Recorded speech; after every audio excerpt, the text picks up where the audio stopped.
The world is in an ever-changing state, evolving at a rate more rampant than at any time in history. There is no stopping what is to come, and I think it's pretty damn near impossible to predict exactly what that looks like. However, we do have control over ourselves between now and then. So in today's video, I want to go over how we can future-proof ourselves for the inevitabilities ahead. When it comes to the future, no one has all the answers right now. But those that are going to fare best through those times of change are going to be those people who are most adaptable. Now, being adaptable doesn't mean conforming to the status quo, nor does it mean being a contrarian to everything either.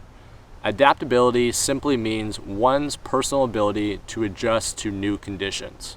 Something that we can think about is when a new condition first presents itself, how do we first perceive the condition and then choose to take an action around it? Now, there is no one-size-fits-all approach when it comes to improving your adaptability, but there are some things and tools that we can utilize in order to improve our judgment around it.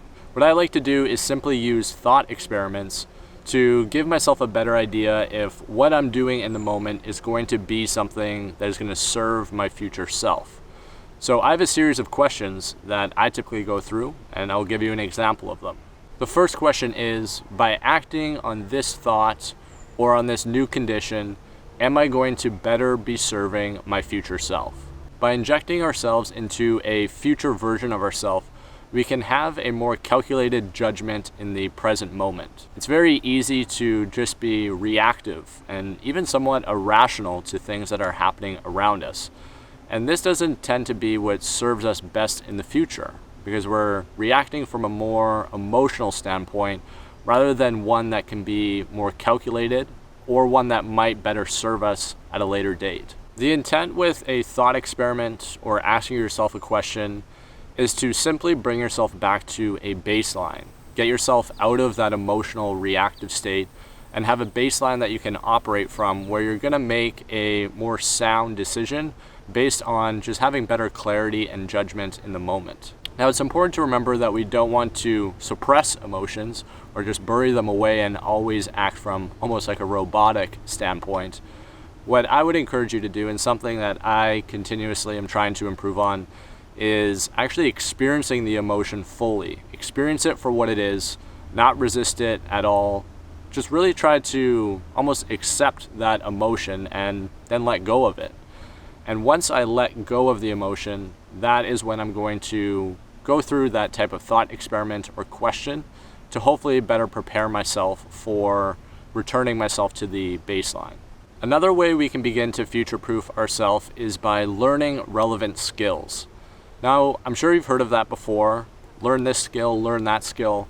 But I'm more or less talking about a skill that is relevant to who you are fundamentally as a person. It's in my opinion that each of us have a calling or a duty here in this lifetime. This is a life task that we seem to have an innate drive towards. And there really is no ignoring it. This just seemingly pops up in our unconscious, and however hard we try to put it on the sidelines, it's something that seems to be a reoccurring theme in our life. And I think it's this calling or this life task, whatever you want to label it as, that ultimately becomes our path and shapes the way for what we're ultimately going to do in the future. And this is no easy thing. I know I'm making it sound like, oh, just discover what your calling is and then just go in that direction. But it's really not that simple. I, for one, have definitely dealt with trying to go after one thing, realizing that I just really didn't have the motivation or the patience to follow through with that. But there is always this one thing that I seem to keep coming back to. For example, these YouTube videos. It's something that I've been off and on with consistently, but whenever I take a break from it for some period of time, I have this drive to just want to come back and share information with people. And today is a perfect example of it not being an easy thing. I really did not want to shoot this video simply because I looked at what I wrote down prior to this and I came to this conclusion that it wasn't going to be information that was worthwhile. But that's my own preconceived judgment of myself, and we tend to be our own harshest critic.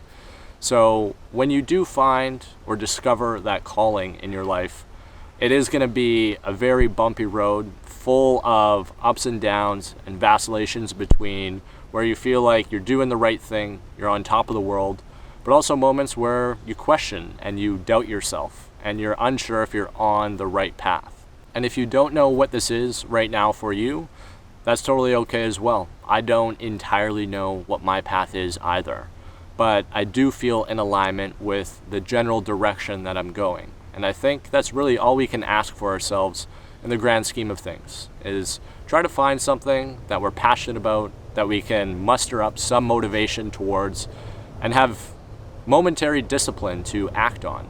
And it's through constant experimentation that you might discover the thing that has been sitting right in front of you all along.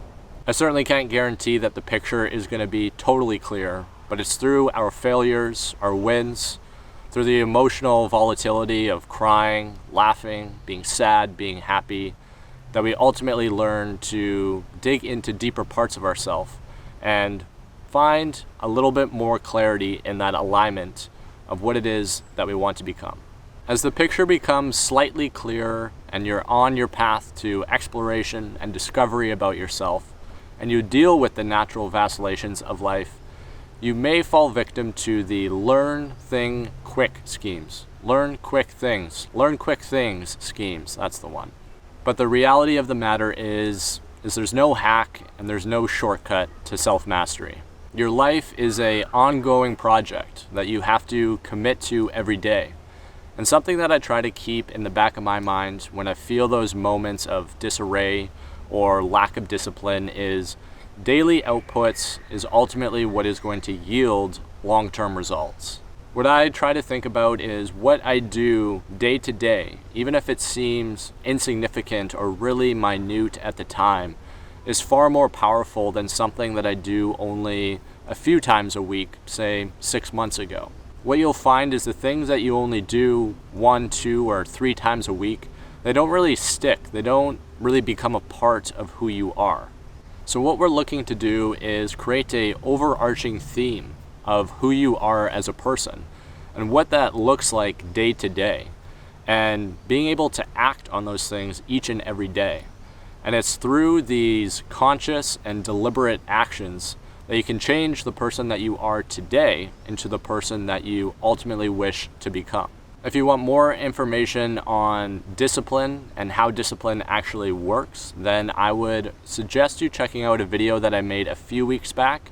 It's called The Art of Discipline, and it goes into this specifically in more detail. Now, the intention with having a daily practice is to ultimately shape ourselves or mold ourselves into something that it is that we wish to become in the future. So I'll offer a little bit of personal perspective because I obviously can't speak for you. But something that I try to work on each and every day is being a more resilient person. What this means to me is when something seems challenging or hard or especially uncomfortable, I want to have a high level baseline of resilience that I can tackle against that. I do this through a physical practice, such as a cold shower or a cold plunge in the river, for example. But I also do this internally as well. I try to make sure that my brain, as much as it is a tool, it's also a muscle. So I got to make sure that I am working that every day and working it in a way where I'm setting the initial conditions for what I want my baseline to be internally. And these things suck. They really do suck initially. You can think from a physical standpoint, getting up and putting yourself into a cold shower is terrible. It's not a good experience. But you build up that baseline from an outside or external source that mentally you have to build some fortitude against.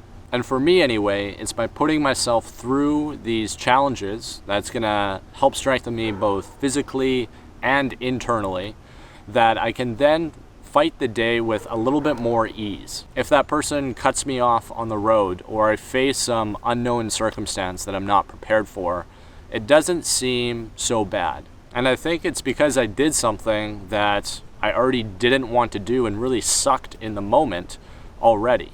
The intent here is that it's something that you wish to improve upon in your own life, and it's something that is hard for you right now. It doesn't necessarily mean it's going to be hard forever, but it's hard in this moment. So it could be something as simple as waking up and making your bed, or reading for 5 minutes, whatever it might be. But the idea is as we slowly increase that baseline of what it is that you want to improve upon, and then you can start to challenge yourself with more challenging things as they arise. Now it's funny, I'm reading this last paragraph that I put together for this video, and the context of this video is to learn how to future-proof yourself. And something that I wrote in here is that nothing in this life is guaranteed.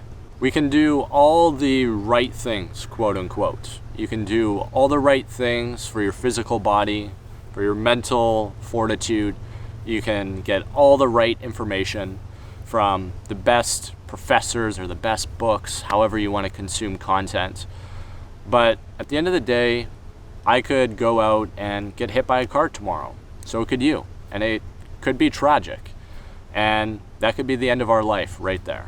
And I think that's something that is first initially important to accept, is that death really is an inevitability. But furthermore than that, I think it kind of puts you in your place to not take things for granted for what you have in your life right now. The future is inevitable, and the present is now, and the past is the past. We can prepare, but we can't guarantee. And I think that is the beautiful poetry to what we call life.